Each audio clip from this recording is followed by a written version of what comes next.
皆さん、こんにちは。日本語の旅へようこそ。この動画では、日本の文学作品を朗読しています。100年くらい前の作品が多いので、昔の言葉や難しい言葉があります。それらを簡単な言葉に変えて、聞き取りやすいようにゆっくり読みます。すぐに物語を聞きたい人は、概要欄の目次をクリックして先に進んでください。また、読むスピードが遅いと思う人は、YouTube の設定で好きな再生速度に調整してくださいね。今回の物語は、太宰治の雪の夜の話です。雪の降る夜に主人公の女の子はお姉さんのお土産にしようと思っていたスルメを落としてしまいます。お姉さんを喜ばせたかった女の子はがっかりしますが、いいアイディアを思いつきました。さて、そのアイディアとは一体どんなことなのでしょうか。どうぞ最後までお聞きください。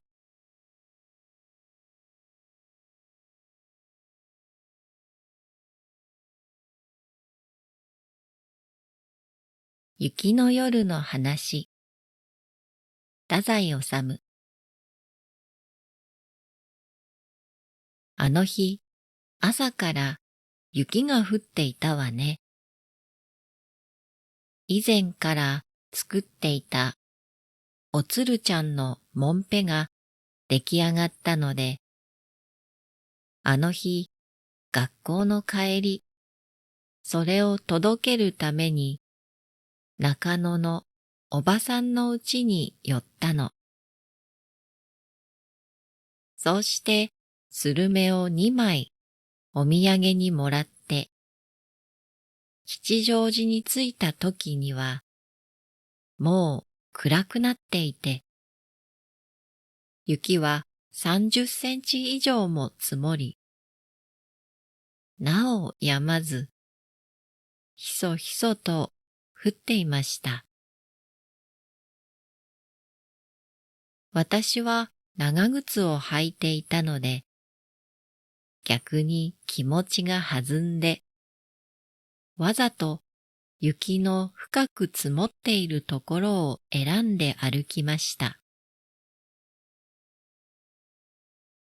お家の近くのポストのところまで来て、小脇に抱えていたスルメの新聞包みがないのに気がつきました。私はのんき者のうっかり者だけれども、それでも物を落としたりしたことはあまりなかったのに、その夜は降り積もる雪に興奮してはしゃいで歩いていたせいでしょうか、落としちゃったの。私はしょんぼりしてしまいました。スルメを落としてがっかりするなんて、下品なことで恥ずかしいのですが、でも私はそれをお姉さんにあげようと思っていたの。うちのお姉さんはお兄さんのお嫁さんで、今年の夏に赤ちゃんを産むのよ。お腹に赤ちゃんがいると、とてもお腹がすくんだって。お腹の赤ちゃんと2人分食べなければいけないのね。お姉さんは私と違って身だしなみが良くてお上品なの。これまではそれこそカナリアのお食事みたいに軽く召し上がって、そして間食なんて一度もなさったことはないのに、この頃はお腹が空いて恥ずかしいとおっしゃって、それからふっと妙なものを食べたくなるんですって。この間もお姉さんは私と一緒に夕食の後片付けをしながら、ああ、口が苦い苦い。スルメか何かしゃぶりたいわ。と小さい声で言ってため息をついていらしたの。それを私は忘れていないので、その日偶然中野のおばさんからスルメを2枚もらって、これはお姉さんにこっそりあげましょう、と楽しみにして持ってきたのです。それなのに落としちゃって、私はしょんぼりしてしまいました。ご存知のように、私の家は兄さんとお姉さんと私と3人暮らしです。兄さんは少し変人の小説家で、もう40歳近くになるのに、ちっとも有名じゃありません。そしていつも貧乏で、体の具合が悪いと言って寝たり起きたり。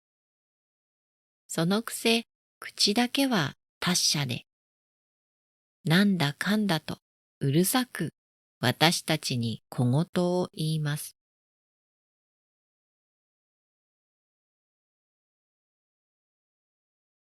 そしてただ口で言うばかりで、ご自分はちっとも家のことを手伝ってくれないので、お姉さんは男の力仕事までしなければならず、とても気の毒なんです。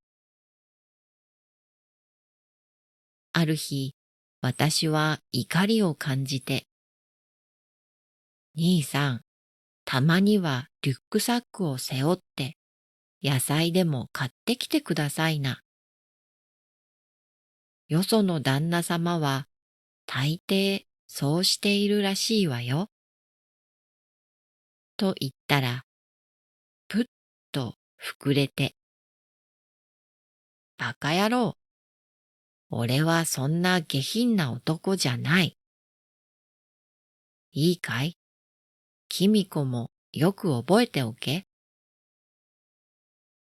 俺たち一家が飢え死に仕掛けても、俺はあんな浅ましい買い出しなんかに出かけやしないのだから。そのつもりでいてくれ。それは俺の最後の誇りなんだ。なるほど。ご覚悟はご立派ですが、でも兄さんの場合、お国のためを思って買い出し部隊を憎んでおられるのか、ご自分の部将から買い出しを嫌がっておられるのか、ちょっとわからないところがございます。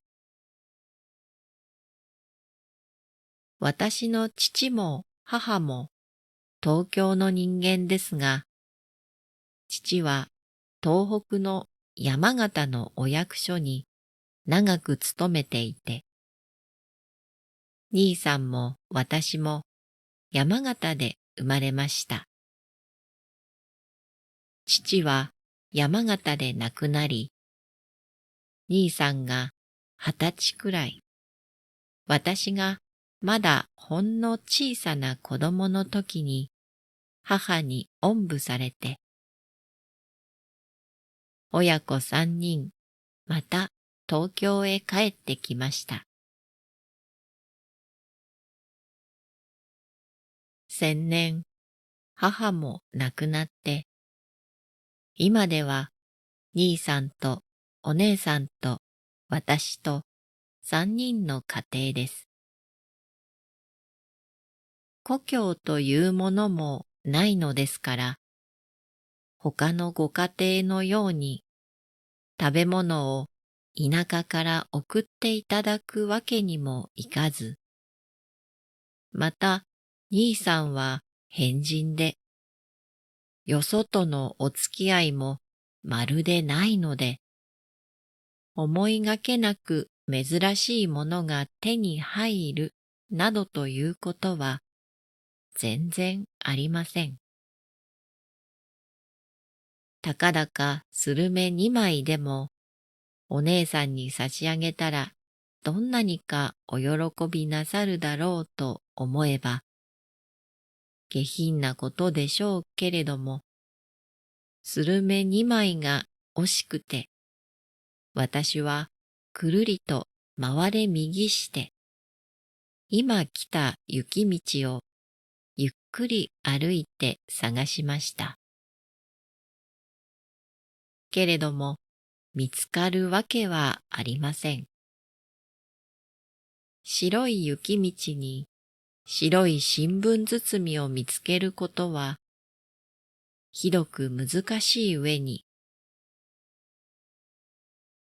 雪が止まず降り積もり、吉祥寺の駅近くまで引き返していったのですが、石ころ一つ見当たりませんでした。ため息をついて傘を持ち直し、暗い夜空を見上げたら、雪が100万匹の蛍のように乱れ狂って舞っていました。きれいだなぁと思いました。道の両側の木々は雪をかぶって重そうに枝を垂れ、時々ため息をつくようにかすかに身動きをして、まるでなんだかおとぎ話の世界にいるような気持ちになって、私はスルメのことを忘れました。はっと良い案が胸に浮かびました。この美しい雪景色をお姉さんに持って行ってあげよう。スルメなんかよりどんなに良いお土産かわからない。食べ物なんかにこだわるのはいやしいことだ。本当に恥ずかしいことだ。人間の目玉は風景を蓄えることができるといつか兄さんが教えてくださった。電球をちょっとの間見つめて、それから目をつぶってもまぶたの裏にはっきりと電球が見えるだろう。それが証拠だ。それについて昔デンマークにこんな話があった。と兄さんが次のような短いロマンスを私に教えてくださいました。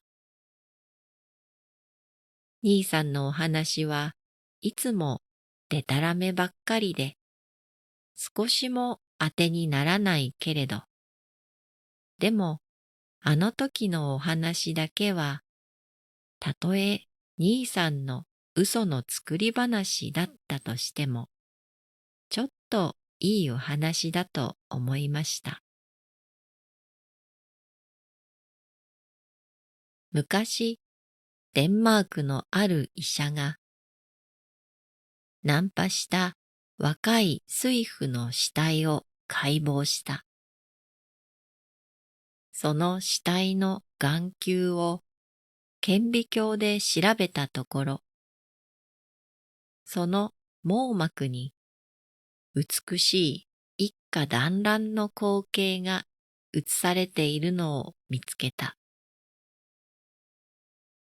友人の小説家にそれを報告したところ、その小説家はすぐにその不思議な現象に対して次のような解説を与えた。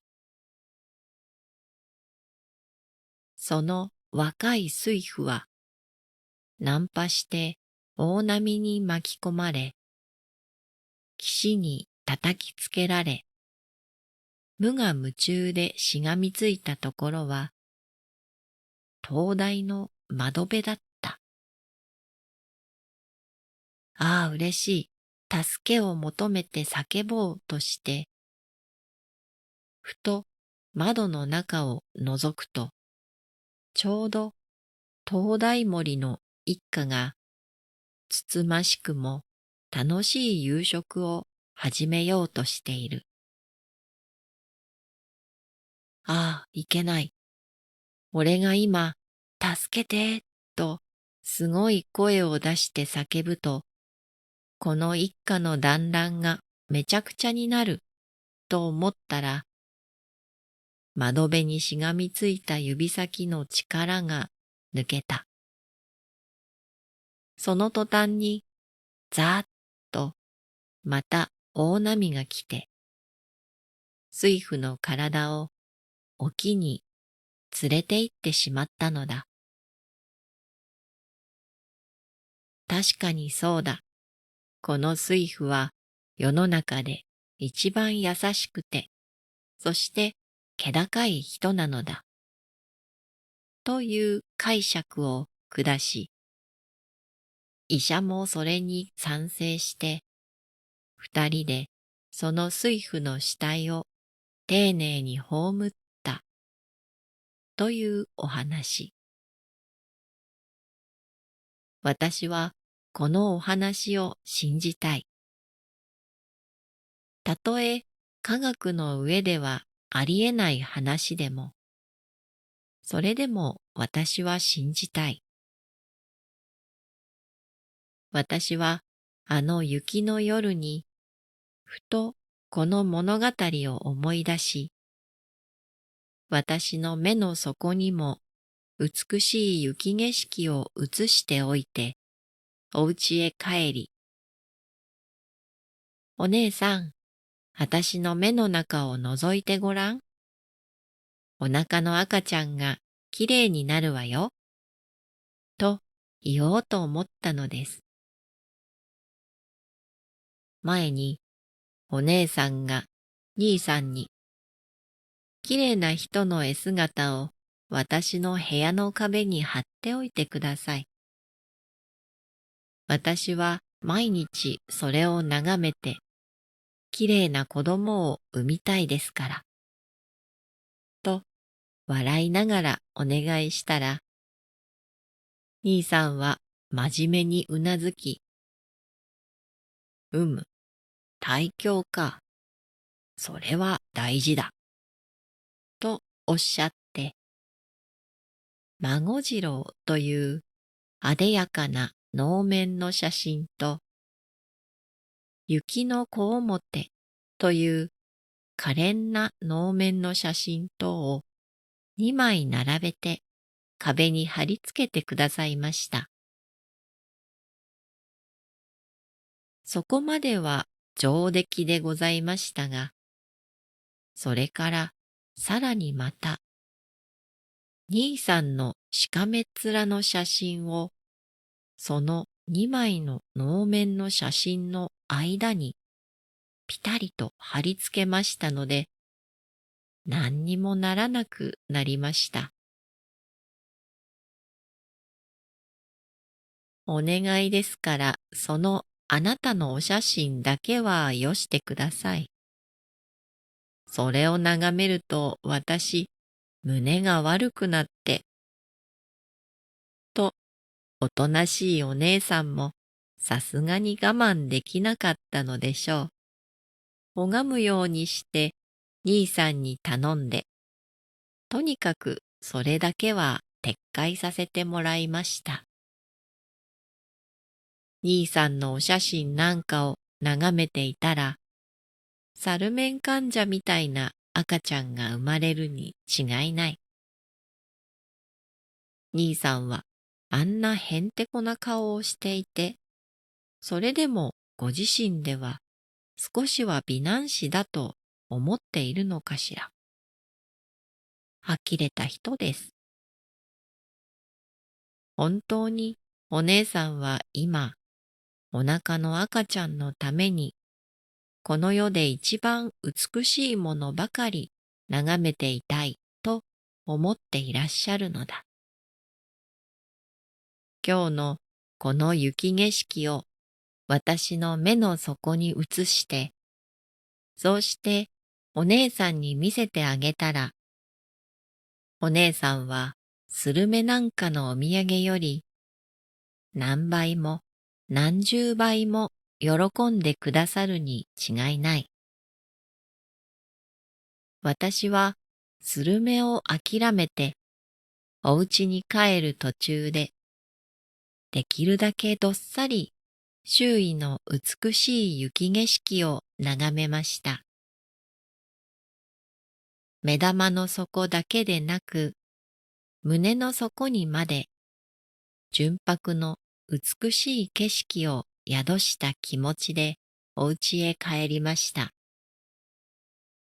そしてお家へ着くなり、お姉さん、あたしの目を見てよ。あたしの目の底にはとっても美しい景色がいっぱい映っているのよ。なあに、どうなさったの？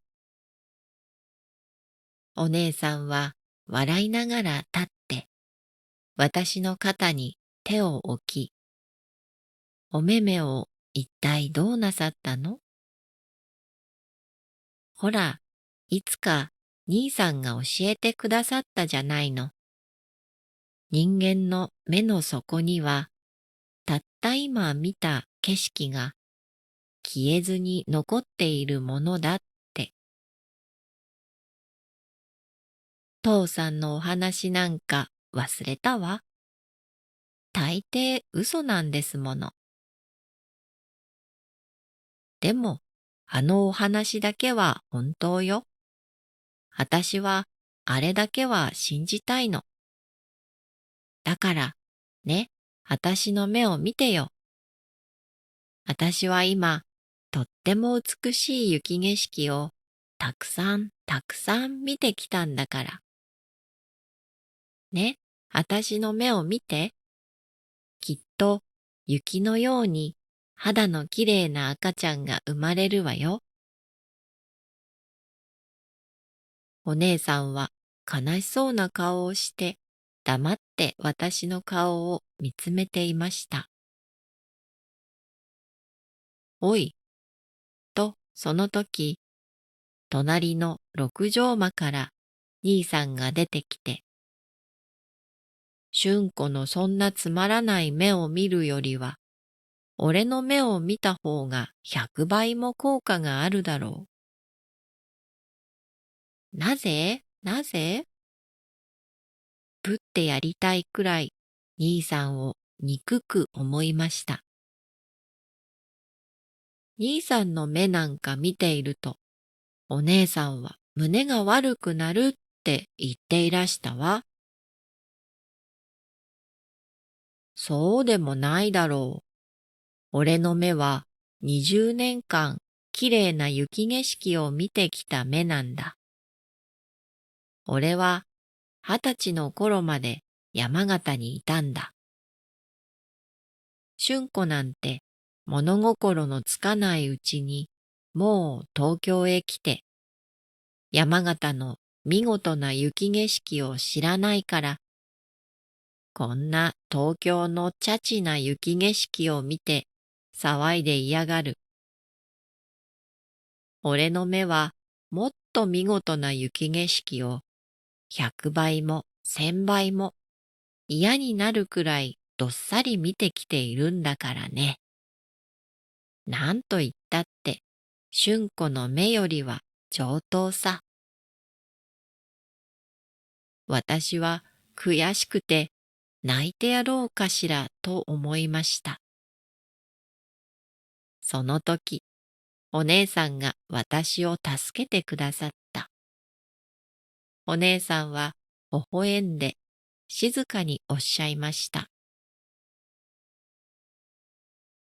でも、父さんの目は、きれいな景色を100倍も1000倍も見てきた代わりに、汚いものも100倍も1000倍も見てこられた目ですものね。そうよ、そうよ。プラスよりもマイナスがずっと多いのよ。だからそんなに黄色く濁っているんだ。わーいだ。生意気を言ってやがる。兄さんはぷっと膨れて、隣の六畳間に引っ込みました。